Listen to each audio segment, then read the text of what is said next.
यशोदानंदन ब्रज जन रंजन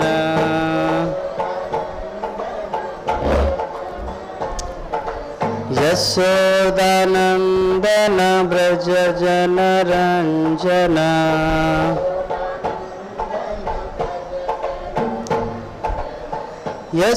यशोदानंदन ब्रज जन रंजन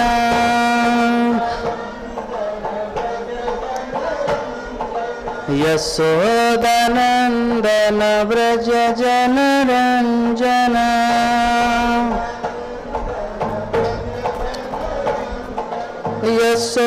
यशोदानंदन ब्रज जन रंजन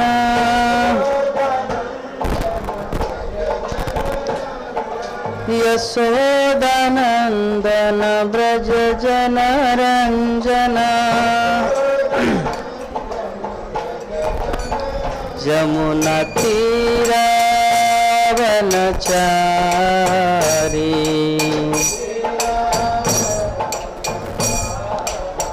यमुना तीरावनचारी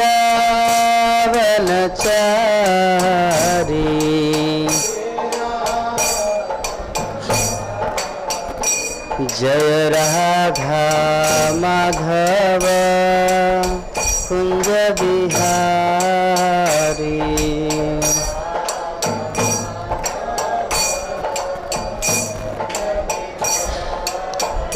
जय राधा माधव कुंज बिहारी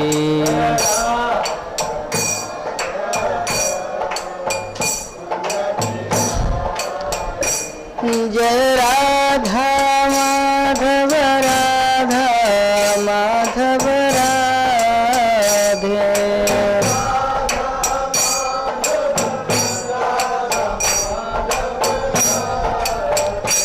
जय राधा दामोदर राधा दामोदर राधे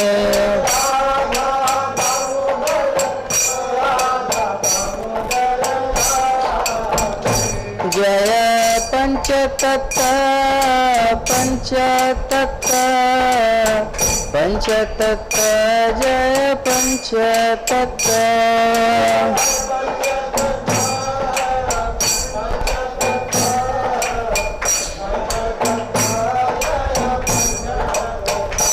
जय गौरनिताय गौरनिताय गौरनिताय जय गौरनिताय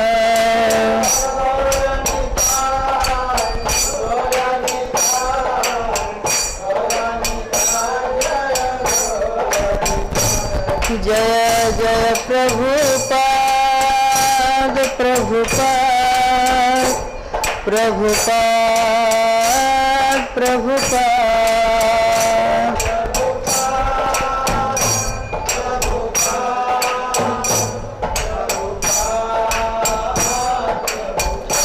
निताय गौर हरि बोल हरि बोल हरि बोल हरि बोल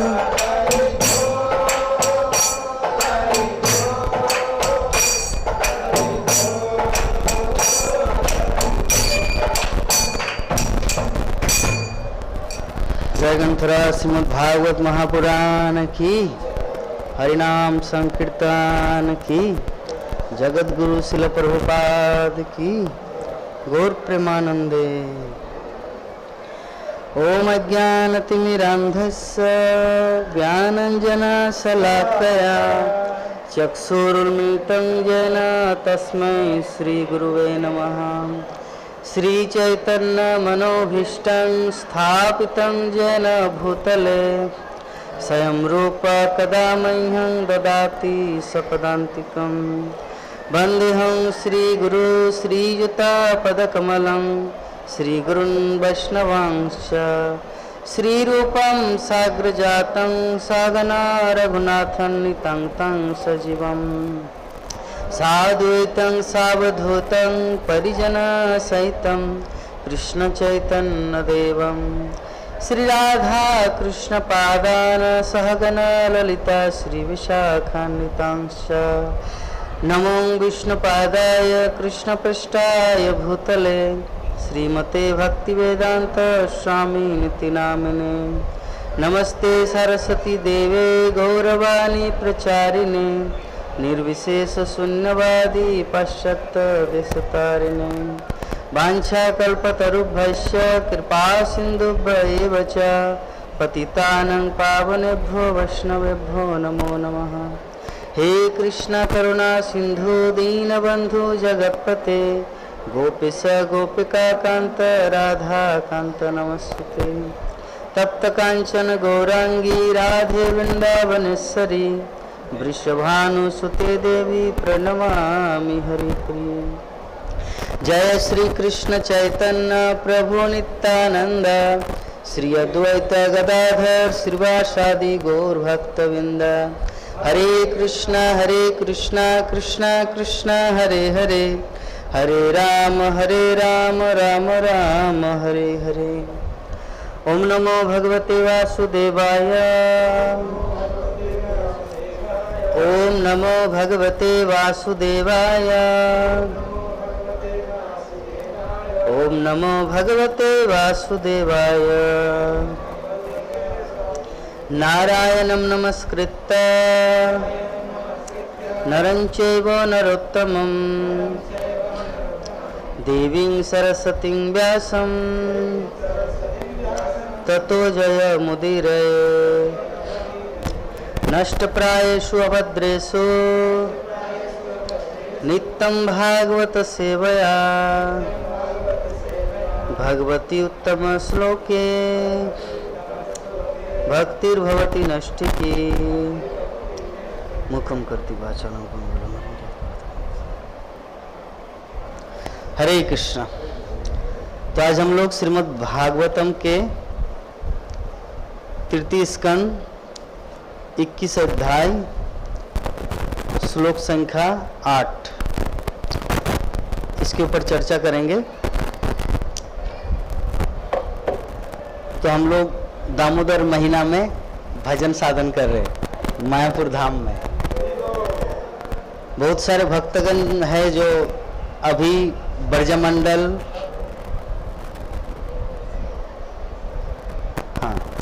वृंदावन धाम में अपनी साधना कर रहे हैं और कुछ भक्तगण हैं जो मायापुर धाम में अपनी साधना कर रहे हैं। तो किसी किसी भक्त के मन में ऐसा है कि जो भी ब्रजमंडल परिक्रमा कर रहे हैं या जो वृंदावन धाम में है वो लोग शायद ज़्यादा उन्नत भक्त हैं और हम लोग थोड़ा सेकंड क्लास के हैं। लेकिन ऐसा मत सोचिए, क्योंकि शास्त्रों में कहा गया है ये जो मायापुर धाम है ये औदार्य धाम है।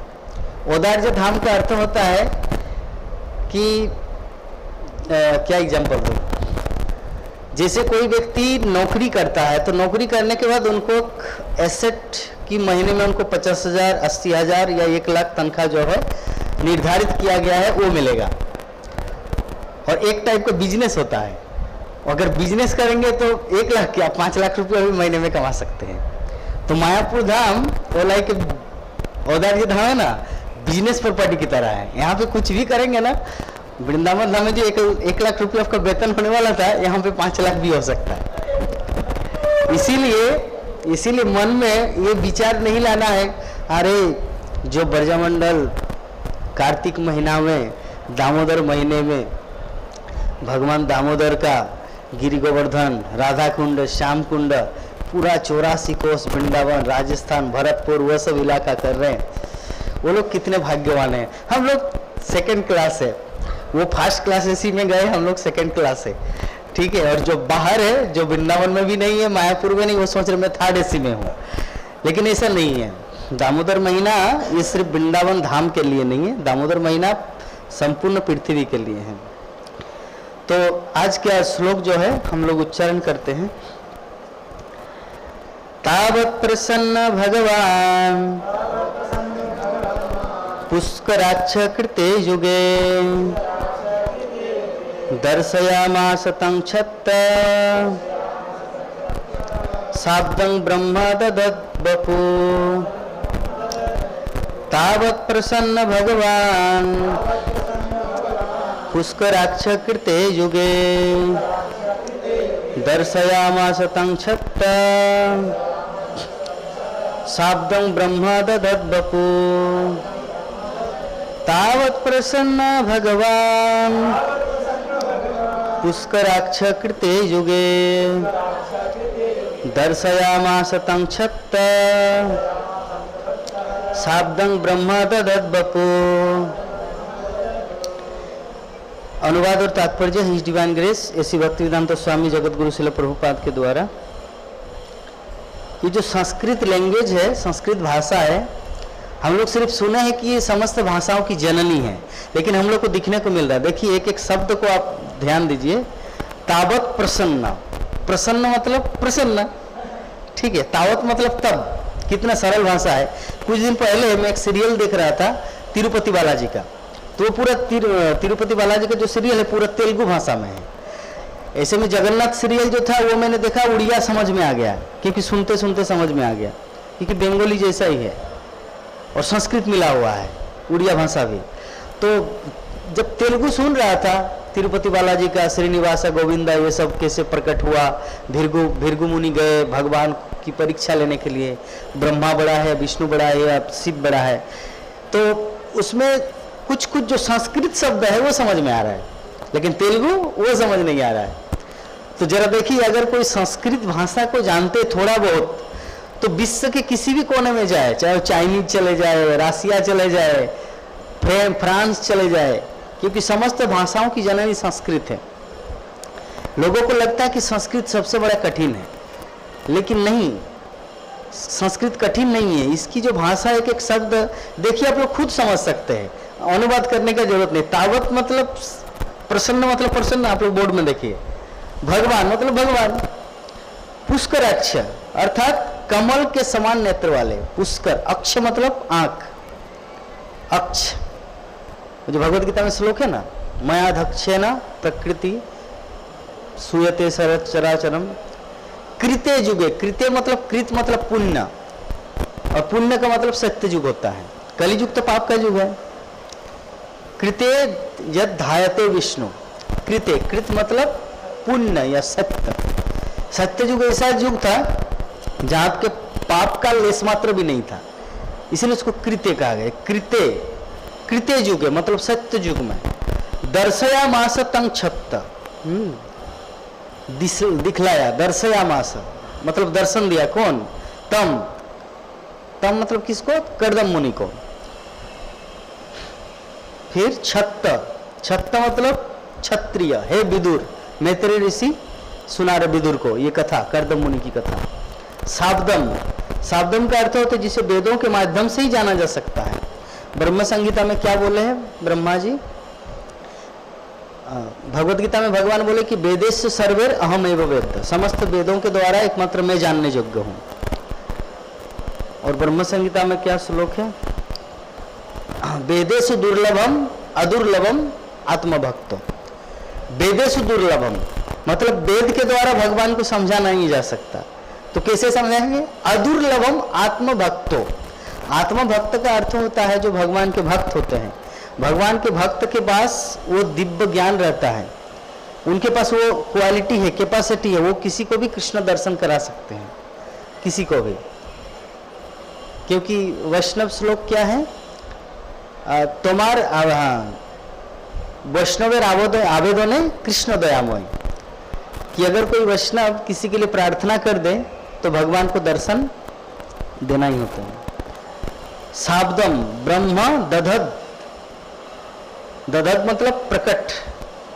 बपु, बपु मतलब शरीर, वाणी मतलब वर्ड, बपु मतलब शरीर। तो कितना सरल है कि तब सत्ययुग में कमल नयन श्री भगवान ने प्रसन्न होकर कर्दम मुनि को अपने दिव्य रूप का दर्शन कराया, जिसे वेदों के माध्यम से ही जाना जा सकता है। तो कर्दम मुनि तपस्या करने के लिए गए थे, कहाँ? जंगल। तो थोड़ा सा ये जो अध्याय है कर्दम मनु और कर्दम संवाद, कि ये जो अध्याय का नाम क्या है, कर्दम मुनि की तपस्या और भगवान विष्णु का दिव्य प्राकट्य। हम लोग भक्ति करते हैं, भक्ति जीवन में आए, हमें फिर भी डाउट रहता है, पता नहीं कृष्ण मिलेंगे कि नहीं। नेगेटिविटी है ना अभी भी मन में, पता नहीं कौन से जीवन में कृष्ण मिलेंगे। और जो थोड़ा नौसिखिया है, नवदीक्षित या भक्ति के प्रारंभिक स्तर में है, वो सोचते हैं अरे मैं तो शुद्ध भक्त हूं, मैं तो महान भक्त हूं, मेरे जैसा कोई भक्ति नहीं कर पाता। तुम मेरे अंदर की बात थोड़ी जानते हो। जो नवदीक्षित वो ऐसा सोचते हैं। लेकिन जो भक्ति में उन्नत हो चुके हैं, चाहे मध्यम अधिकारी हो या उन्नत उसके ऊपर उत्तम अधिकारी, तो वो सब समय ऐसा फील करता है कि मैं अभी भी भक्ति में प्रगति नहीं किया। तो तपस्या के द्वारा भगवान को कैसे प्राप्त किया जाए, ये कर्दम मुनि ने हमें सिखाया। तो सत्य युग में कर्दम मुनि सरस्वती नदी के तट पर गए और भगवान के दर्शन के लिए एकांत में कठोर परिश्रम या कठोर तपस्या किया। तो हम लोग भी मायापुर धाम आए हैं जन के न प्रकार है ना, चाहे कोई 10 दिन 5 दिन के लिए आए या कोई यहाँ पे परमानेंटली बस जाए। उद्देश्य क्या है? एकमात्र और एकमात्र भगवान को देखना। क्योंकि भगवान को अगर इस जीवन में नहीं देखेंगे तो पता नहीं कब देखेंगे, मतलब एक डाउट रहता है मन में। तो इसीलिए जैसे जो 84 लाख जीव जोनी है ना, ये 84 लाख जीव जोनी में जब तक वो अंतिम जीवन में कृष्ण भजन नहीं करता, कृष्ण की सेवा में नहीं लगता, तब तक वो दूसरे जोनी में नहीं जा सकता। कहने का मतलब जैसे पेड़ पौधा है, पेड़ पौधे के बाद होता है पक्षी। पहले जलचर के रूप में आते हैं जीवात्मा, फिर पेड़ पौधा बनते हैं, पेड़ पौधा के बाद पक्षी बनते हैं, पक्षी के बाद पशु, पशु के बाद मानव। ये 5 कैटेगरी है। 84 लाख जीव जोनी को इसे 5 कैटेगरी में विभाग किया गया है। तो जैसे मान लीजिए जो पेड़ पौधा है, तो पेड़ पौधा जब तक तुलसी न बने, तुलसी बनेंगे, तुलसी पत्ता जब भगवान की सेवा में लगे तभी वो जीवात्मा जो वृक्ष है उसका उद्धार होगा, तब वो पक्षी बनेंगे। और पक्षी बनने के बाद जब तक वो मयूर नहीं बनता, मयूर पिकअप, और मयूर बन के जो मयूर का पाखा जो भगवान के मस्तक पे है, जब तक वो धारण नहीं कर लेते तब तक वो पक्षी जोनी खत्म नहीं होगा। और पक्षी जोनी जब खत्म होने के बाद जब पशु बनता है, पशु जोनी में ही जब तक वो गाय नहीं बनता और गाय के दूध से भगवान के लिए खीर हो, दही हो, दूध हो, भगवान को जब तक नहीं चढ़ाए जाते, जब तक भगवान श्री कृष्ण स्वीकार नहीं करते, तब तक वो पशु जोनी से मानव जीवन में नहीं आ पाता। और मानव जीवन में आके जो हमारे आचार्यों द्वारा या विभिन्न शास्त्रों के द्वारा जो कुछ विधान दिया गया है भक्ति करने का, तो जब तक हम लोग कृष्ण भजन नहीं करेंगे तब तक इस मानव जीवन से भी मुक्ति नहीं मिलेगा। तो ये जो 5 प्रकार की कैटेगरी अलग अलग, जलचर, स्थलचर, पेड़ पौधा, पशु पक्षी, उसके बाद मानव। तो मानव जीवन में जब हम लोग कृष्ण भजन करेंगे, हरिनाम करेंगे, तो ये भक्ति का भी अलग अलग साधन है। जैसे अगर कोई जगन्नाथपुरी जाता है, तो जगन्नाथपुरी में जाने के बाद अगर कोई जगन्नाथ का दर्शन किया तो उसको फिर से इस संसार में लौट के नहीं आना पड़ेगा। ये जगन्नाथपुरी की महिमा है। भगवत गीता में भगवान बोलते जन्म कर्म चमे दिव्यम एवं जो व्यक्ति तक्ता देहं पुनर्जन्म नैति मामेति सर्जुन। भगवत गीता में भगवान बोलते अगर कोई कृष्ण को तत्त जान लेता है तो इस संसार में लौट के नहीं आता। दूसरा, फिर हरि नाम जो हरे कृष्ण महामंत्र है, कि हरे कृष्ण महामंत्र की इतनी शक्ति है कि पापी साधना से तो पाप करे, एक कृष्ण नामे जो तो पाप हो रे, पापी साधना से तो पाप करे। मतलब एक कृष्ण नाम में, हरे कृष्ण महामंत्र में इतनी शक्ति है कि उस पापी के पास उतनी क्षमता नहीं होता है उतना पाप करे जितना कि एक महामंत्र में मिट जाता है।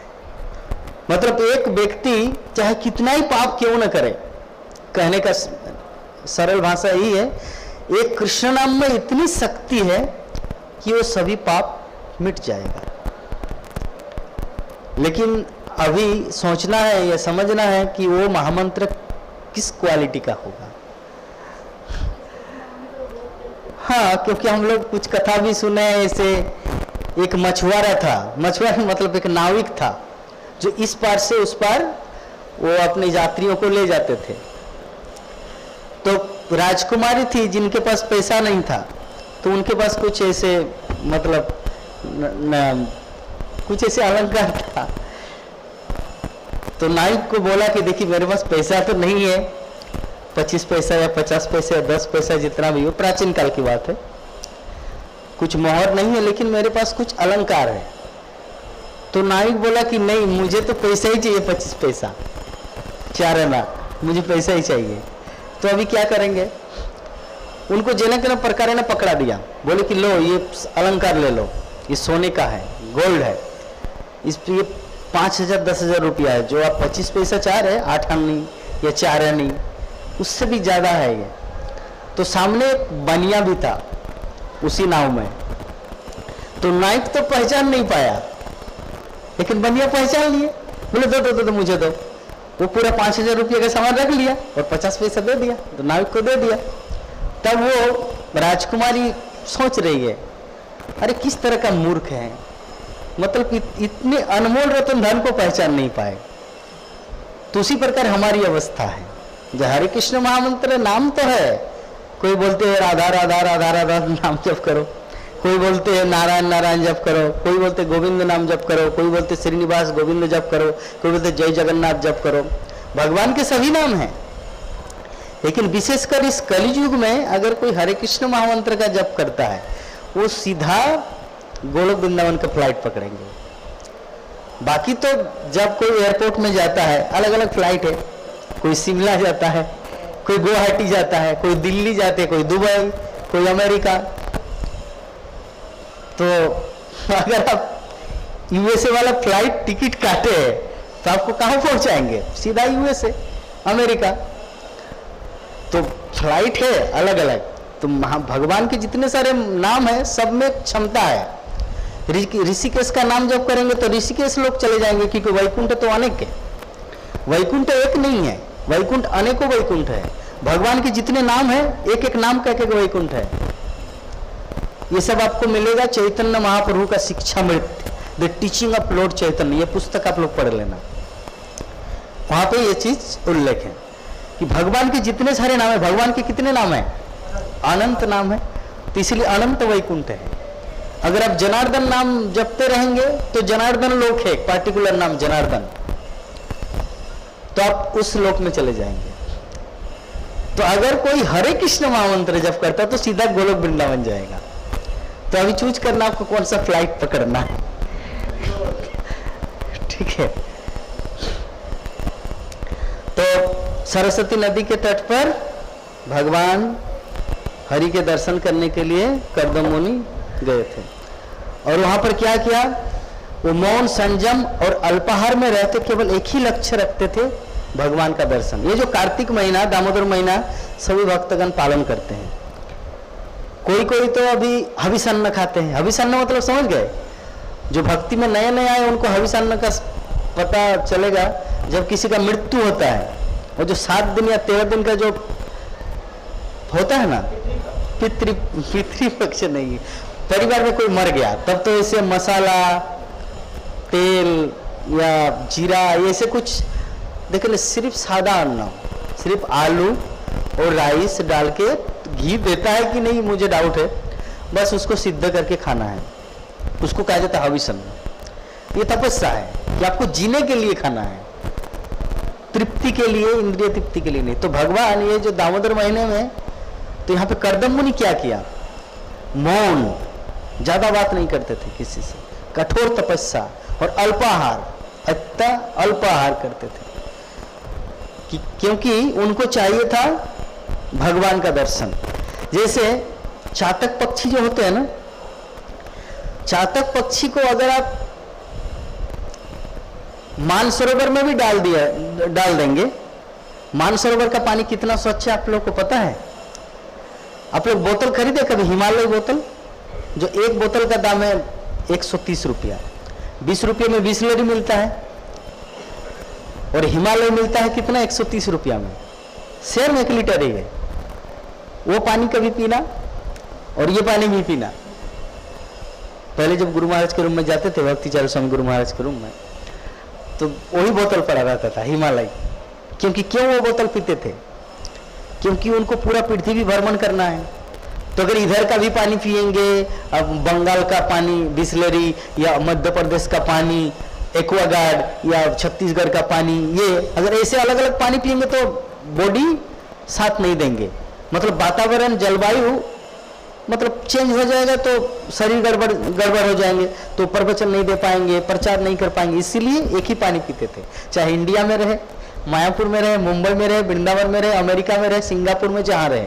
कौन सा पानी? हिमालय। तो बोलने का भाव है कि वो हिमालय का जो पानी है 130 रुपये लीटर, उससे भी कई ज्यादा क्वालिटी के होता है मानसरोवर का पानी। तो मानसरोवर के पानी अगर चातक पक्षी को वहां पे डाल दिया जाए तो फिर भी वो मुंह को ऊपर करके रहेंगे, चोंच को ऊपर करके। क्यों जानते हैं?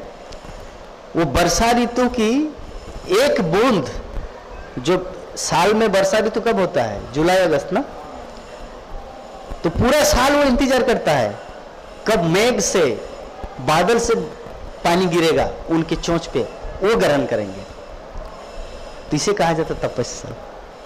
मानसरोवर में है। ऐसे हम सब भक्तों के जीवन में भी, हम लोग ट्रेन में जब कहीं पर सफर करते हैं, खाना खाना खाना खाना खाना खाना खाना, बहुत कुछ ऐसे बोलते हैं ना, कि हम लोग उसको देखते हैं नहीं। पापड़ पापड़ पापड़ ट्रेन में, IRCTC में हम लोग देखते हैं। IRCTC भी कई सारे लोग मंगवाते हैं, या ट्रेन में जो पटरी से वो बना के खाना खाना खाना चिल्लाते हैं। तो उसमें हमारा आसक्ति नहीं होता। क्यों आसक्ति नहीं होता? क्योंकि हमें पता है भाई ये सब खाना हमारे लिए नहीं है। तो जो चातक पक्षी है ना, चातक पक्षी की अवस्था हमसे भी ज्यादा क्वालिटी है। मतलब मानसरोवर का पानी कितना शुद्ध, जस्ट आपको एग्जांपल दिए कि 20 रुपये के बिस्लरी से, उससे अच्छा है हिमालय का पानी जो 1 लीटर ही मिलता है। उससे भी कई ज्यादा, हजारों क्वालिटी, अच्छा क्वालिटी का होता है मानसरोवर का पानी। और उस मानसरोवर में अगर चातक पक्षी को डाल दिया जाए, फिर भी वहां का पानी नहीं पिएंगे, मर जाएंगे, प्यास से मर जाएंगे, फिर भी वो पानी नहीं पिएंगे।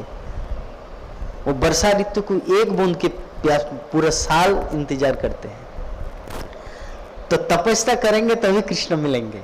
तो यहाँ पे कर्दम ऋषि, कर्दम मुनि गए थे सरस्वती नदी के तट पर। किस लिए? यहाँ पे मैत्रेय ऋषि बता रहे हैं कि एकमात्र भगवान का दर्शन। तो हम लोग जो तपस्या साधन करें कार्तिक महीने में, क्या लक्ष्य है? कृष्ण दर्शन, कृष्ण दर्शन के लिए। तो वर्षों की साधना से उनका मन पूर्णतः शुद्ध और निर्मल हो गया, और अब वो निष्प्रिय, शांत और आत्म अनुभूति में स्थिर थे। निष्प्रिय, स्प्रिय मतलब इच्छाएं। अरे मर्सिडीज लेंगे, 2.5 लाख रुपये का एक मोटरसाइकिल लेंगे, ये विभिन्न प्रकार की इच्छाएं। वो अगर 5 तला बनाए तो मैं 10 तला का एक बिल्डिंग दूं, मैं उससे कम हूं क्या? इसे कहा जाता है स्प्रिय। तो जो भक्ति में स्थिर हो जाते हैं, यहाँ पे मैत्रेय ऋषि बता रहे निष्प्रिय हो जाते हैं। तो कर्दम मुनि निष्प्रिय हो चुके हैं, तब ब्रह्मा जी वहां पर आए। उनका जो तपस्या साधना होता है ना भाई, मान लीजिए कि आप कार्तिक पूरा व्रत अच्छी तरह साधना किए, और मैं पूरा महीना आपको देखा कितना तपस्या किए, 2-3 बेला खाने की जगह 2 बेला खाए हैं। अच्छा मसला पिज्जा पास्ता खाने की जगह आप साधारण सी कुछ वस्तुएं खाए हैं, और आपने पूरा 1 महीना बिता दिया। तो मैं तो अप्रिशिएट करने जाऊंगा ना आपको कि प्रभु जी वेल डन, बहुत सुंदर आपने तपस्या किया। तो उसे ब्रह्मा जी आए। ब्रह्मा जी आए जब कर्दम मुनि, कर्दम तुम्हारी तपस्या सफल होगी, भविष्यवाणी कर दिया। भगवान श्री हरि स्वयं तुम पर प्रसन्न होकर प्रकट होंगे। आज का जो श्लोक है ना, भगवान प्रकट हुए हैं, कर्दम मुनि को बता रहे क्या क्या। हाँ, कर्दम मुनि ने गहन ध्यान किया। अब वो शरीर, मन और बाह्य जगत के सब कुछ भूल चुके थे, केवल भगवान का नाम उनके हृदय में था। तो ऐसा नाम, हम लोग तो हरि नाम करते हैं, कभी कभी तो ऐसा लगता है कि 3:30 बजे जब मैं आता हूं मंदिर, उस समय भी जब क्वालिटी के नहीं होता, उस समय भी कुछ चिंता होता है। मतलब कितना गंदा विचारधारा है अभी भी हमारा हृदय में कितनी गंदगी भरी हुई है। क्योंकि नाम ऐसा होना चाहिए जो एकमात्र नाम में हरे कृष्ण राधा माधव, हरे कृष्ण राधा माधव, मंदिर का राधा माधव। जो वृंदावन धाम में है हरे कृष्ण राधा श्याम सुंदर, हरे कृष्ण राधा श्याम सुंदर। जो उज्जैन में है हरे कृष्ण राधा मदन मोहन, हरे कृष्ण राधा मदन मोहन, कृष्णा कृष्णा हरे हरे राधा मदन मोहन। जो मुंबई में है हरे कृष्ण राधा गोपीनाथ, हरे कृष्ण राधा रास बिहारी, हरे कृष्ण राधा गिरिधारी। अगर ऐसा फीलिंग आएगा आपके मन में तब समझना कि आपका नाम शुद्ध हो रहा है। अगर नाम में राधा माधव का चिंतन करके नाम में कोई दूसरा, हरे कृष्ण आज भी इनकम नहीं हुआ, हरे कृष्ण बिजनेस लॉस हो गया, हरे कृष्ण पता नहीं नौकरी मिलेगा कि नहीं, अगर ऐसे कोई चिंता आ रहा है that means our chanting quality is not so good. नाम का मतलब अभी भी प्योरिटी नहीं आया हमारा। अभी कोई प्रश्न कर सकता प्रभु जी, मैं किसी से क्लास में सुना था कि नाम के समय सिर्फ नाम ही स्मरण हो, राधा माधव भी नहीं, राधा गोपीनाथ भी, राधा श्याम सुंदर भी नहीं। किसी ने बोला था हाँ ये भी ठीक है, लेकिन वो तो रोबोट की तरह हो जाएगा ना, क्योंकि नाम एक स्वरूप है हम मानते हैं, लेकिन नाम का जो ओरिजिनल स्वरूप, नाम का भी एक स्वरूप है, रूप का भी एक स्वरूप है, लेकिन भगवान कौन है? साक्षात ब्रजेंद्र नंदन अर्थात द्विभुज मुरलीधर श्याम सुंदर। अगर नाम के माध्यम से वो, मान लीजिए एक पंखा चल रहा है और यहाँ पे स्विच है, स्विच का काम क्या है? अगर स्विच को दबाएंगे, चिंता भी स्विच ही है, तो पंखा से मतलब क्या है? स्विच का काम है पंखा चलना, स्विच का काम है पंखा बंद होना। तो हरे कृष्ण महामंत्र का लक्ष्य क्या है? राधा माधव का दर्शन। सब कुछ ठीक है, वो प्रारंभिक स्तर में है, लेकिन मैं उसका जो नाम का जो लक्ष्य है उसकी बात बता रहा हूं। क्योंकि तो रोबोट की तरह नहीं है ना, नाम मीन्स नाम वहीं पर रह गए। अरे नहीं भाई, नाम भगवान का नाम है। कौन से भगवान का? वो कृष्ण का। वो श्रीमती राधा रानी का नाम है हरे और माधव का नाम है कृष्ण। तो अगर हरे कृष्ण महामंत्र से अगर राधा माधव का चिंतन ना हो, क्योंकि शास्त्रों में क्या स्टेप बाय स्टेप का नाम, रूप, गुण और लीला। नाम के बाद क्या आएगा? रूप, है कि नहीं? अगर नाम के बाद रूप नहीं प्रकट है, that means you are in primary stage. नाम के द्वारा रूप प्रकट होगा। रूप मतलब राधा माधव का रूप, राधा श्याम सुंदर का रूप, दामोदर जी राधा दामोदर का रूप। नाम के बाद रूप प्रकट होगा, रूप के बाद उनका गुण कि राधा माधव मेरी क्या क्या इच्छाएं पूरी की है, या मेरे मन में क्या ऐसी अभिलाषा थी जो ऑलरेडी पूरा हो चुका है। गुण, क्योंकि हमारी नजर में गुण का मतलब वही होता है, क्योंकि हम लोग इस जगत में हैं, भगवत धाम में है नहीं। तो इस जगत में मतलब यहाँ के भी कुछ वस्तुएं चाहिए। लीला मतलब भगवान के दो गुण है, एक तो उनका गुण और दूसरा गुण क्या कि मैंने जो चाहा था वो भगवान ने पूरा किया कि नहीं, ये क्वालिटी, ये गुण। उसके बाद लीला। भगवान की जो लीला है 3 जगह प्रकट होता है। माता जी ध्यान से सुनिए, सो के नहीं। भगवान की लीला 3 जगह प्रकट होते। कहां? गोलोक वृंदावन, भौम वृंदावन और शुद्ध भक्त के हृदय में। कहां कहां प्रकट होता है? गोलोक वृंदावन मतलब समझ गए, स्पिरिचुअल वर्ल्ड, आध्यात्मिक जगत। भौम वृंदावन मतलब मायापुर वृंदावन, उत्तर प्रदेश के वृंदावन या जगन्नाथपुरी, तिरुपति बालाजी, द्वारकाधीश, बद्रीनाथ, ये है भौम वृंदावन। इसको कहा जाता है भौम वृंदावन, अर्थात इस धरती में जो भगवान की लीला है। और एक होता है शुद्ध भक्त के हृदय में। लेकिन जो ओरिजिनली जो भगवान की लीला होती है वो गोलोक वृंदावन में ही होता है, डिस्प्ले होते 3 जगह। ये भी चैतन्य महाप्रभु का शिक्षामृत द टीचिंग ऑफ लॉर्ड चैतन्य, उस पुस्तक में श्रील प्रभुपाद ने कंक्लूजन दिया है। ऐसा नहीं कि भगवान यहाँ पे आके लीला करते, लीला वहीं पर होता है, लेकिन डिस्प्ले होता है यहाँ पर, दिखता है ऐसा कि जैसे कोई मूवी थिएटर में जाता है, जो पहले प्रारंभ, जो फर्स्ट दिन गया थिएटर में मूवी देखने, उनको लगता है यहाँ पर हो रहा है। जो मूवी का सीन है, जो भी होता है, गुंडा के पीछे भाग रहा है, या कुछ भी जो सीन दिखते हैं लगता है यहीं पर हो रहा है रूम के अंदर, लेकिन जब बाहर निकलते, अरे बाहर से ये तो पैक है, ये तो रूम है, तो पहले पहले उनको समझ नहीं आता, बाद में समझ आता है। तो भगवान की लीला, मूवी का शूटिंग कहाँ होता है? बॉलीवुड में, मुंबई में। उसका 3 जगह डिस्प्ले होता है। एक तो मूवी थिएटर में, दूसरा टेलीविजन जो चैनल है, national, DD national, Doordarshan, Sony, इस प्रकार अलग अलग चैनल में, और तीसरा यूट्यूब। तो 3 जगह मतलब प्रसारित होता है। तो भगवान की जो लीला है वो भी 3 जगह प्रसारित होता है। एक्चुअली होता है वहां पे, शूटिंग होता है वहां गोलोक वृंदावन में। कृष्ण भी यहाँ पे नहीं आते, राधा रानी भी यहाँ पे नहीं आते, सब डिस्प्ले होता है। अभी बोलेंगे प्रभु जी क्या बात करते आप, हम लोग तो बचपन से सुन के आए कि राधा रानी नहीं मान रही थी इस जगत में आने के लिए, फिर उनको मना के लिए आए। वो सब एक लीला है, लेकिन वो सब शूटिंग वहीं पर हुआ है, गोलोक वृंदावन में हुआ है। सब कुछ वहीं पर होता है, यहाँ पर डिस्प्ले होता है। क्योंकि इसके आगे जो श्रील प्रभुपाद वहां पर लिखते हैं कि ये जो पूरा आध्यात्मिक जगत है, स्पिरिचुअल वर्ल्ड, ये जो ब्रजकस, ये जो 16 कोष वृंदावन है, एक 84 कोष और एक 16, तो 16 कोष जो है वृंदावन, उसी में पूरा स्पिरिचुअल वर्ल्ड, मेटेरियल वर्ल्ड, वैदिक जगत, आध्यात्मिक जगत, परव्योम, वैकुंठ, सब कुछ उसी में समाया है। तो ये जिस जगत में हम लोग है ना, ये भी उसी जगत के अंतर्गत आता है। जो 16 कोष जो वृंदावन है, स्पिरिचुअल वर्ल्ड के जो वृंदावन है 16 कोष, उसी के अंतर्गत ही वैदिक जगत भी आता है। श्रील प्रभुपाद एग्जाम्पल देते हैं कि जैसे आकाश मंडल है, जो हम लोग आसमान को देखते हैं, आसमान में बादल का भी कुछ कुछ खंड रहता है, बादल का, जहां पे मेघ बर्षण होता है। तो ये खुली आकाश में बादल एक अंग है, वो किसके अंतर्गत आता है? आसमान के अंदर, आकाश के अंदर ही है ना। ऐसे थोड़ी कि बादल ब्रह्मांड गैलेक्सी के बाहर है या आकाश गंगा से बाहर है, वो तो इसी के अंदर है। तो ये जो वैदिक जगत है ना, आध्यात्मिक जगत के ही अंदर एक ये वैदिक जगत आता है। जैसे किसी शहर में जेल खाना है, तो जेल खाना का जो रूल है, जो कारावास के अंदर है, उनका रूल, जो कैसे उठना है, कितने बजे उठना है, चक्की पीसना है, हल्दी पीसना है, आटा पीसना है, या उनको काम पे जाना है, जो कारावास में जो कैदी होते हैं, उनका रूल्स, रेगुलेशन, नियम कानून अलग है। और उसी शहर के अंतर्गत जो कारावास के बाहर के लोग जो है, उनका जीवन शैली अलग है।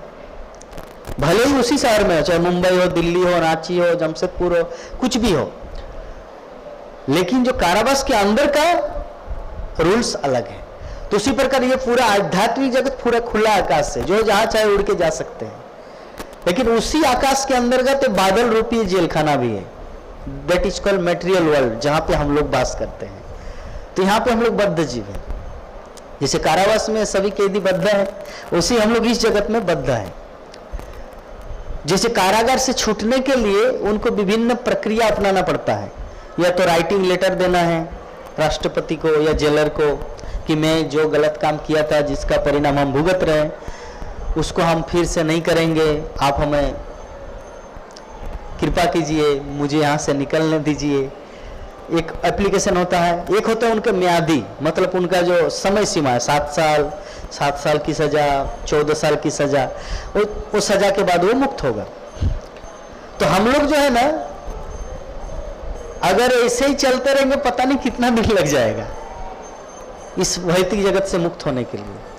परंतु अगर भगवान से दरखास्त करेंगे, हरे कृष्ण कृष्ण कृष्ण हरे हरे, हरे राम राम राम हरे, क्योंकि ये जो वाणी है, ये जो शब्द आया है, वो गोलोक वृंदावन से आया है, ये इस संसार की वाणी नहीं है।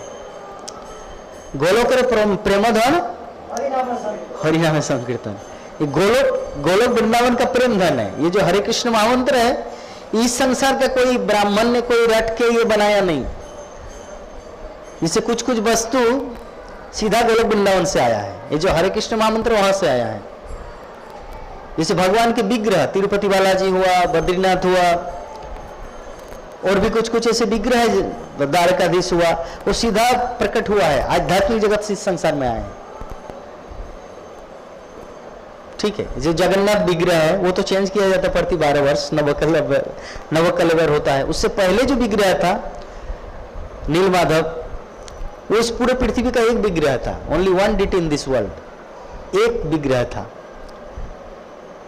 जो गोलोक वृंदावन से आध्यात्मिक जगत से प्रकट हुए थे। खैर ये सब अलग अलग लीलाएं हैं।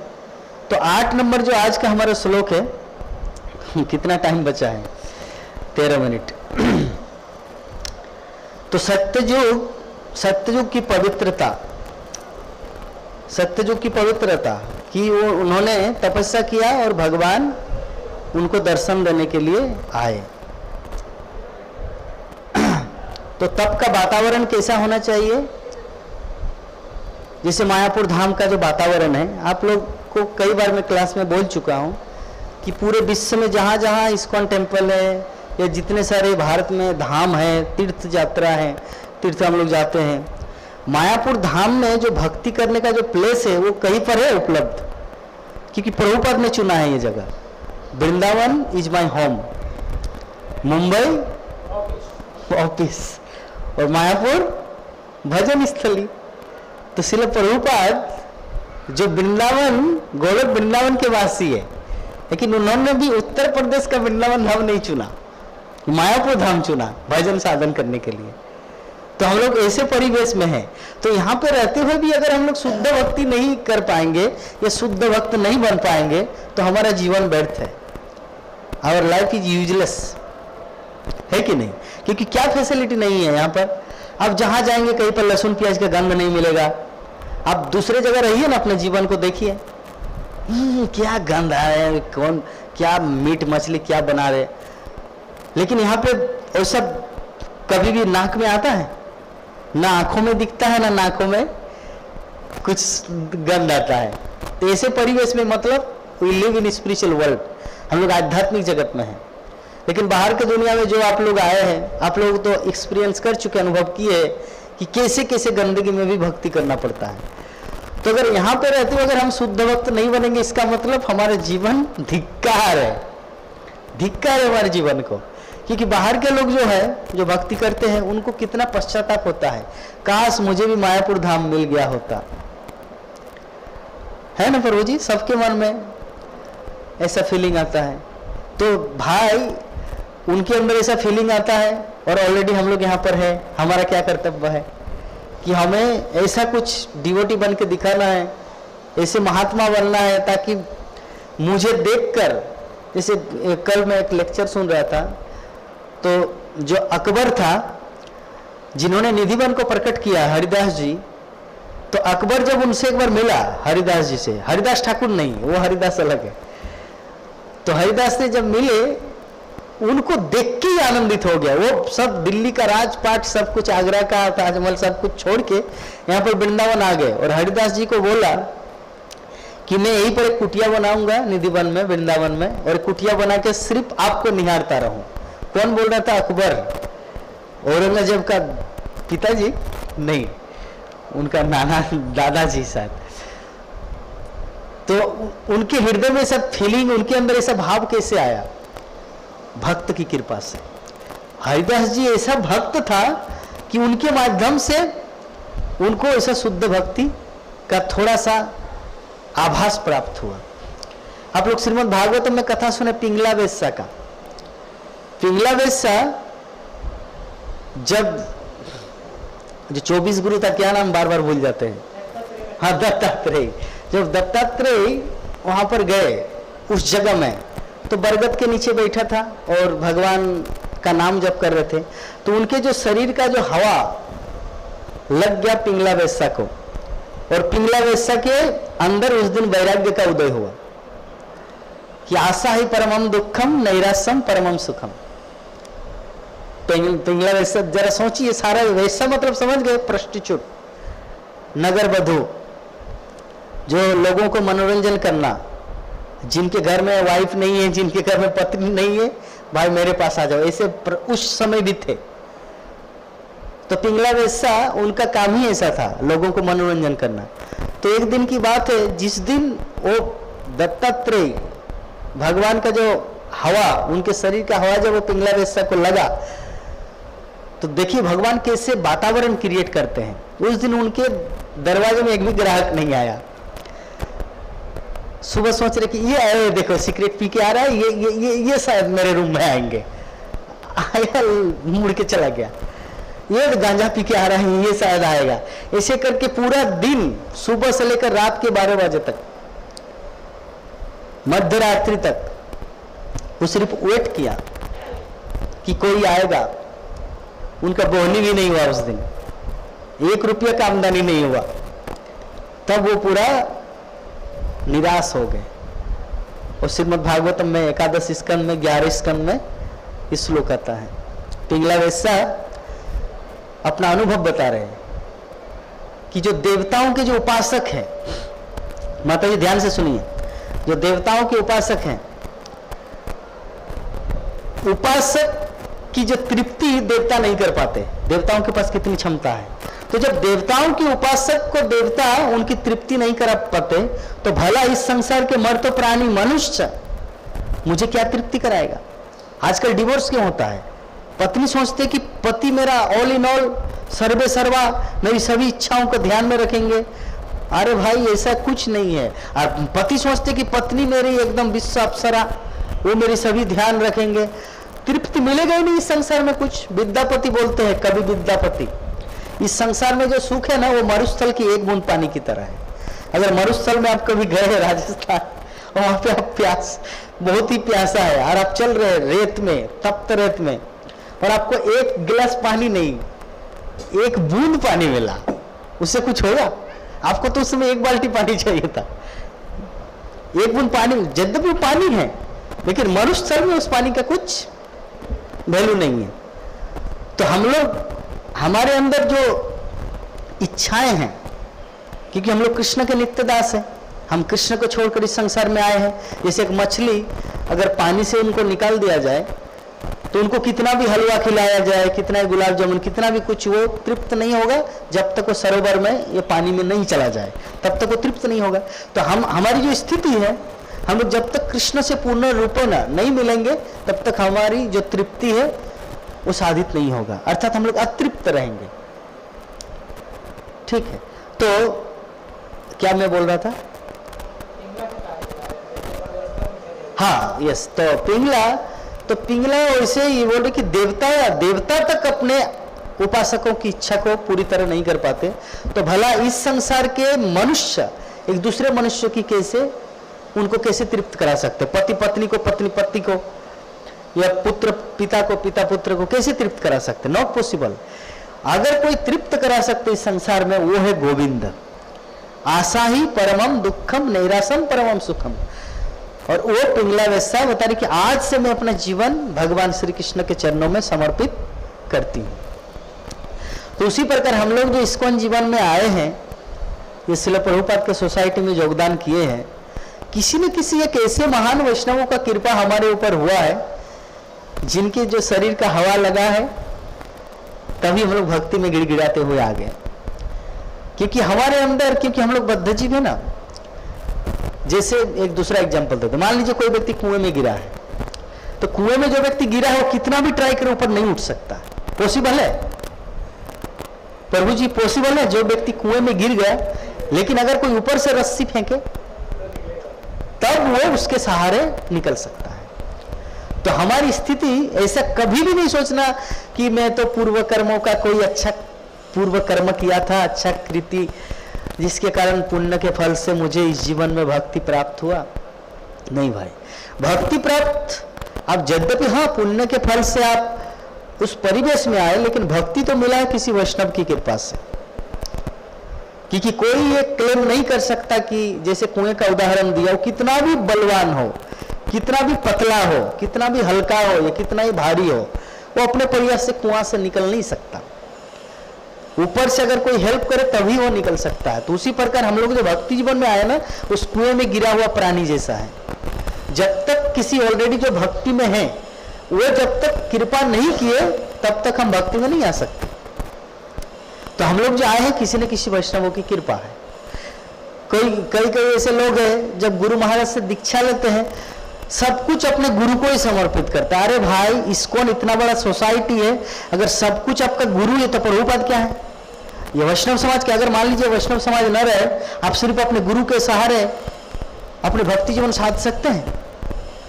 गुरु साधु शास्त्र तीनों को अपनाना है भाई।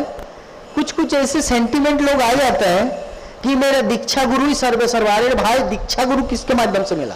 टेम्पल प्रेसिडेंट अगर आपको ऑथोराइज साइन नहीं करते, रिकमेंडेशन नहीं देते, तो आप क्या गुरु से दीक्षा मिलता आपको? क्या डायरेक्ट गुरु ने आपको चुना? बोलिए माता जी, कोई डायरेक्ट गुरु ने चुना आपको? आपको गुरु ने चुना डायरेक्ट? आपके टेम्पल अथॉरिटी ने साइन किया, आपको ऑथोराइज किया कि ये व्यक्ति 16 माला जप करते हैं, 2 साल से नियमों का पालन करते, 4 नियम अच्छी तरह पालन करते हैं, मंदिर से कनेक्टेड है, तब टेम्पल अथॉरिटी जब रिकॉग्नाइज करते हैं, फिर वो दीक्षा मिनिस्ट्री के पास जाता है, फिर वो गुरु चयन करते हैं, फिर गुरु महाराज उनको दीक्षा देते हैं। लेकिन मूर्ख इतना है लोग, डायरेक्ट गुरु महाराज को ही क्रेडिट दे, नहीं गुरु महाराज जी मेरे सर्वे सर्वा। अरे भाई ठीक है, सर्वे सर्वा है, लेकिन ये भी तो हाथ है ना। मान लीजिए एक मूवी बनता है, मूवी का जो क्रिएशन है वो कौन बनाता है? Director. Directed by Mahesh Bhatt या डायरेक्टेड बाय कोई एक डेविड धवर, कुछ एक नाम लिखा रहता है, लेकिन उसमें क्या वही डायरेक्टर ही सर्वे सर्वा है? उसमें हीरो आता है, स्टारिंग कास्ट आता है, म्यूजिक डायरेक्टर आता है, लिरिक्स मैन आता है, ठीक है, कॉस्ट्यूम डिजाइन या जो प्लेस सेलेक्ट करता है जहां पे शूटिंग होगा, कैमरामैन रहता है, कितना कुछ, कम से कम हजारों 1500 2000 लोगों का कंट्रीब्यूशन रहता है, तब एक मूवी बनता है, तब एक फिल्म बनता है। तो उसी प्रकार, लेकिन कोई व्यक्ति सिर्फ क्रेडिट है महेश भट्ट ने क्या मूवी बनाया। अरे पागल कहीं का, तुमको देखना चाहिए आगे पीछे और क्या है, कैमरामैन भले ही ना दिखे। तो उसी प्रकार हम लोग जो इस्कॉन जीवन में आए, ऐसा नहीं कि सिर्फ गुरु को ही क्रेडिट दे। इस्कॉन इतना बड़ा एक संस्था है, इसलिए प्रभुपाद है, गुरु परंपरा है, षड गोस्वामी है, भगवान श्री कृष्ण है, इतना बड़ा वैष्णव समाज है, तब तो हम लोग भक्ति साधना कर पा रहे। मान लीजिए कल से मंदिर बंद हो गया, एग्जाम्पल, कल से मंदिर बंद हो गया, आप 16 माला कितना दिन जप कर पाएंगे? दिखाओ। 6 महीने के अंदर आप छोड़ देंगे भक्ति। ये तो इंस्टीट्यूट चल रहा है, तब तो आप कर पा रहे ना। इसलिए प्रभुपाद ने इंस्टीट्यूट चालू किया है, तब तो आप भक्ति करें। गुरु महाराज किसकी देन है? जो गुरु है वो किसकी देन है? वो श्रील प्रभुपाद की संपत्ति है। गुरु महाराज का अपना कोई रोल नहीं है यहाँ पर, सब श्रील प्रभुपाद का स्वरूप। श्रील प्रभुपाद के बगीचे में एक एक फूल है, घास होता है, फूल होता है, और भी अलग अलग। श्रील प्रभुपाद की इस्कॉन रूपी बगीचे में ये सब फूल है, गुरु महाराज। अगर आप बोलेंगे फूल ही सब कुछ है, अरे फूल को पानी देने वाला कौन है? ये भी तो देखना। इसीलिए हमको उतना मूर्ख डिवोटी नहीं बनना है। भगवान क्या बोले? जो व्यक्ति तत्वतः सब कुछ तत्वतः जानना है, A to Z, फिलोसॉफिकल तरीके से। एक लड़की थी कुछ दिन पहले, वो यहाँ पे सेवा करने लगी किसी दुकान में। मुझे बोला कि प्रभु जी आप मुझे एक सेवा ढूंढ दीजिए, क्योंकि हमारा थोड़ा प्रॉब्लम हो रहा है। ठीक है, तो मैंने सेवा उनको ढूंढ दिया। तो महीने का वेतन मिला 7000 रुपया, वो भेज दिया अकाउंट में। भक्ति विकास महाराज ने एक गुरु को भेज दिया। तो मैं बोला कि आप अभी पागल हो गए, क्योंकि उनका दिमाग खराब हो गया था। दिमाग इसीलिए खराब हुआ क्योंकि इतना सेवा करते थे, मंदिर आ नहीं पाते थे, उनका दिमाग गड़बड़ हो गया। कृष्णनगर उनको डॉक्टर के पास न्यूरोलॉजिस्ट ना, हाँ न्यूरोलॉजिस्ट डॉक्टर। उनका पिताजी बांग्लादेश से आए, तो उनका पिताजी बांग्लादेश से आए और कितना खर्चा किया उस बेटी के लिए? 13000 रुपया। वो डॉक्टर को दिखा के कमाया 1 महीना में 7000 रुपया। किसको भेजा? अपने दीक्षा गुरु को। और उनका पिताजी 13000 रुपया करके बेटी को ठीक किया। भाई तुम्हारा काम करके लाभ क्या हुआ? काम करके अगर पिताजी को देते तुम माइनस हुआ ना। अगर काम ही नहीं करते तो बेटा अच्छी तरह रहते आप, न्यूरोलॉजिस्ट के पास आपको नहीं जाना पड़ता। तो ऐसे सेंटिमेंट डिवोटी होते हैं। तो इसीलिए हमें बुद्धिमान भक्त बनना है। कोई भी चीज, साधु, शास्त्र और गुरु, 3 चीज को सामंजस्य करके चलना है। ऐसा नहीं कि प्रभु जी जो बोले वही सर्वे सर्वा है, ऐसा नहीं गुरुदेव बोले वही सर्वे। गुरुदेव जो बोल रहे हैं वो शास्त्र के साथ, गीता भागवत के साथ मेल खा रहे कि नहीं? ठीक है। जो साधु बोल रहे हैं वो मेरे गुरु महाराज और भगवत गीता भागवतम से मेल खा रहे कि नहीं? ये पूरा 3 चीज को देख के हमें भक्ति जीवन साधना है। श्रुति स्मृति पुराण आदि पंचरात्रि विधि विना एकांत के हरि भक्ति उत्पात हुए कल्पते। इसीलिए हमें उसी एकांत की, अगर 3 चीज मिला हुआ है, श्रुति स्मृति पुराण, या जो वैदिक साहित्य, अगर इसके माध्यम से हम लोग भक्ति कर रहे, दैट मीन्स हमारा भक्ति परफेक्ट है। अगर वो सब छोड़ के मैं ऐसे ही 64 माला जपने बैठ गया, वैष्णव को सम्मान नहीं करते, मंदिर नहीं आते, दामोदर दीप नहीं देते, ये सब अगर नहीं किया तो हम लोग कितना भी एकांतिक भक्ति करो, उत्पात व कल्पते, उसे सिर्फ उत्पात कहा जाता है। इसीलिए हमें उत्पात ही हुआ ना, 7,000 रुपये भेज दिया, 13,000 रुपये खर्चा हुआ, तो उत्पात नहीं करना है। तो आज की कथा के ऊपर विराम देंगे, 9 बज गया। अगर किसी को कुछ प्रश्न है तो पूछ सकते हैं, चाहे दामोदर रिलेटेड हो या इस कथा प्रसंग। बोलिए प्रभु जी, कुछ क्वेश्चन है? माता जी आपका कुछ प्रश्न है? चेहरा देख के लग रहा है कि प्रश्न है, लेकिन बोलूंगा कि नहीं, कोई तो पहले बोला नहीं। बोलिए, एक प्रश्न लीजिए कम से कम।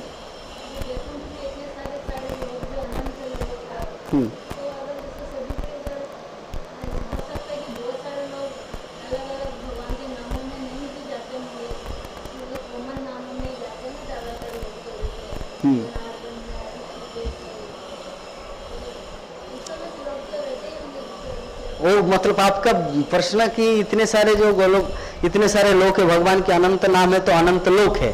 तो मान लीजिए कि कई सारे ऐसे भक्त हैं जिनको सभी भगवान के नाम पता नहीं है, तो बाकी जो नाम जिसको पता नहीं वो खाली है, स्पेस खाली है, और जो जो नाम है उसमें ज्यादा भीड़ है। ये बोलना चाह रहे आप? बहुत अच्छा क्वेश्चन किया, ये इंटेलिजेंट है ना, ये है बुद्धिमत्ता प्रश्न। देखिए माता जी, जैसे मैं आपको एक एग्जांपल देकर समझा रहा हूं। आप अहमदाबाद इस्कॉन गए हैं, जयपुर इस्कॉन आप गए हैं, राजकोट इस्कॉन आप गए हैं, मुंबई इस्कॉन आप गए हैं, जैसे हजारों इस्कॉन टेम्पल है। तो सभी मूल रूप से कौन सा विग्रह? राधा कृष्ण। इन जनरली हम लोग को क्या लगता है? राधा कृष्ण है। लेकिन मुंबई का हम लोग राधा रास बिहारी बोलते हैं, मायापुर का राधा माधव, वृंदावन का राधा श्याम सुंदर, उज्जैन का राधा मदन मोहन, आप अहमदाबाद का राधा गोविंद देव, जयपुर का राधा गोविंद देव। तो इस प्रकार अलग अलग नाम है, लेकिन है तो कृष्ण ना। तो चाहे आप उसको मधुसूदन बुलाए, चाहे आप उनको दामोदर बुलाए, चाहे आप उसको ऋषिकेश बुलाए, चाहे कृष्ण बुलाए, चाहे मुकुंद बुलाए, है वही। तो आप गोलोक वृंदावन ही जाएंगे, इसीलिए आप उसकी चिंता मत कीजिए। लेकिन फिर भी कहने का मतलब होता है ना, किसी का आसक्ति, जैसे मान लीजिए नृसिंह देव के प्रति बहुत आसक्ति है। कोई कोई मैं देखता हूं मंदिर में, अरे परिक्रमा एक साथ में करो ना, तीनों विग्रह एक साथ होगा, लेकिन किसी किसी को तो सिर्फ नृसिंह देव का परिक्रम करता है। अरे भाई, अगर आप राधा माधव, पंचतत्व, नृसिंह देव एक साथ परिक्रमा होगा तो आपका 3 परिक्रमा होगा। नृसिंह देव का परिक्रमा करेंगे, दैट मीन्स श्री क्षेत्र परिक्रमा आपका हो गया। राधा माधव का परिक्रमा करेंगे, दैट मीन्स ब्रजमंडल परिक्रमा हो गया। पंचतत्व का परिक्रमा करेंगे, दैट मीन्स नवद्वीप मंडल परिक्रमा हो गया।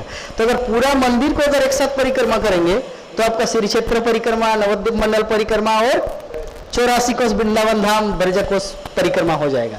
लेकिन कोई कोई इतना आसक्त होता है नृसिंह देव का, सिर्फ श्री क्षेत्र परिक्रमा करता है, सिर्फ नृसिंह देव का परिक्रमा करता है। तो अगर उसमें वो ज्यादा आसक्त है तो कहाँ जाएंगे? नृसिंह लोग जाएंगे। तो गोलोक वृंदावन कृष्ण लोग नहीं जाएंगे, भले ही हरे कृष्ण महामंत्र नाम जपे, क्योंकि उनका आसक्ति उसमें है, जिसके प्रति आसक्ति।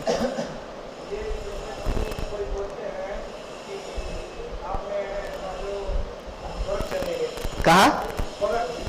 गोलोक, स्वर्ग या गोलोक? हाँ, कहा? क्या बोले आप? गोलोक वृंदावन अलग होता है। मैं नहीं, आपने क्या क्वेश्चन किया वो मैं सुना नहीं जी। और जो लोग होते हैं वो अलग होते हैं। तो गोलोक के अलावा और जो लोग होते हैं, बोला उनमें जितनी आपकी उम्र की वैलिडिटी है, जैसे 10,000 वर्ष, 1 लाख वर्ष उम्र है, मतलब वहाँ रहना है, उसके बाद वापस उसी जगह। नहीं, गोलोक में वैलिडिटी नहीं होता है, तो नहीं आना पड़ता है। स्वर्ग में वैलिडिटी होता है। छीने पुण्य मर्त लोकों में विसंति। हाँ, जैसे मान लीजिए स्वर्गलोक, अगर मान लीजिए कि आप एक गांव में खेती काम करते हैं, हल जोतते हैं, तो आपको लगा कि थोड़ा ताज होटल जाएंगे मुंबई, और वहाँ पे 7-8 दिन थोड़ा समोसा खाएंगे। एक समोसा का 500 रुपया लगता है, और एक कप चाय का उनका मिलता कितना, 1000 रुपया तो लगेगा ही। खैर प्रभु जी गया नहीं, लेकिन मुंबई का है इसलिए पूछा। तो मान लीजिए आप यहाँ पे खेती काम किए सारा वर्ष, और थोड़ा धन कमाए और वहां पे 7 दिन पैसा उड़ा के आए। छीने पुण्य मतलब पैसा खत्म, मर्तलोकम विसंति, out from Taj hotel. Taj hotel से आपको बाहर कर देंगे। तो स्वर्गलोक जाना मतलब ताज होटल जाना, वहां पे कुछ दिन एंटरटेनमेंट करेंगे, रेस्टोरेंट का खाना जैसा। वही तो नहीं, गोलोक मतलब ऐसा नहीं कि सिर्फ एक मायापुर धाम जैसा और बाकी पूरा भारतवर्ष बड़ा। गोलोक मतलब गोलोक के अंदर ही सब कुछ है। गोलोक जो है ना, गोलोक का जो टॉप मोस्ट प्लैनेट है वो है, जैसे आपको क्या एग्जांपल दूं, जैसे एक 14 मंजिला बिल्डिंग है, तो 14 मंजिला बिल्डिंग पूरा अपार्टमेंट का नाम है श्री कृष्ण अपार्टमेंट, जैसे एग्जांपल दे रहे श्री कृष्ण अपार्टमेंट। तो अगर आप फर्स्ट फ्लोर में हैं फिर भी श्री कृष्ण अपार्टमेंट में है, सेकंड फ्लोर में है फिर भी श्री कृष्ण अपार्टमेंट है, थर्ड फ्लोर में है फिर भी श्री कृष्ण अपार्टमेंट, और 13 फ्लोर 13 नंबर फ्लोर उसमें भी श्री कृष्ण अपार्टमेंट, और जो 14 नंबर उसमें भी श्री कृष्ण अपार्टमेंट। तो ये जो गोलोक वृंदावन है, जो वैकुंठ है, वैकुंठ के एकदम सर्वशीर्ष पर है गोलोक वृंदावन। आप वो चार्ट नामट्ट में आज एक खरीद लेना, वो गोलोक चार्ट, उसमें आपको दिखाया गया है भू भूव स्वर्ग तन जप तप, ऐसे तप महरलोक सत्यलोक, उसके ऊपर बिरजा नदी, बिरजा नदी के बाद आपका शुरू होता है मथुरा, द्वारका, अयोध्या, वैकुंठ, गोलोक वृंदावन। इस प्रकार ये पूरा चार्ट है, अतल वितल सुतल तत, ये पूरा ब्रह्मांड का चार्ट है। वो ब्रह्मांड ऐसा है कि spiritual world plus material world पूरा सबका दिखाया गया है। तो गोलोक वृंदावन और वैकुंठ दोनों वैकुंठ ही कहा जाता है। वैकुंठ में ही जैसे नवद्वीप, ये जगह हम लोग जहां पे रहते हैं क्या है, नवद्वीप, और नवद्वीप के अंतर्गत आता मायापुर। आप मायापुर को नवद्वीप भी बोल सकते हैं, लेकिन सभी नवद्वीप जो अगर बाजार जाएंगे गंगा के उस पर, वहां पे आप मायापुर नहीं बोल सकते उनको। नवद्वीप को मायापुर नहीं बोल सकते, मायापुर को नवद्वीप बोल सकते हैं। तो वैकुंठ को गोलोक नहीं बोल सकते, गोलोक को वैकुंठ बोल सकते हैं। समझ में आया? क्लियर? और किसी का कुछ प्रश्न है? हाँ, फिर से एक बार बोलिए माता जी। ओ, सब कुछ अच्छा।